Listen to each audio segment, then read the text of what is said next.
possibilities of this way of being with God to be unwrapped. As we reflect on the gifts of contemplative prayer and Ignatian spirituality, it is, or has the enthusiasm waned a bit the way a child's interest in a new gift decreases over time?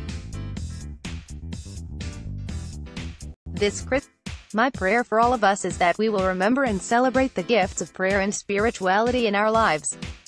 May our joy and enthusiasm for the ways of being with God be reinvigorated. Previous article edited at the Icon. Next article: Fairfield launches Center for Ignatian Spirituality. Becky Eldridge is a writer and spiritual director in Baton Rouge, Louisiana. The author of Busy Lives. She has her certificate in spiritual direction from Spring Hill College. Becky has been involved in ministry for more than 15 years, with the majority of her work in retreat ministry and adult faith formation.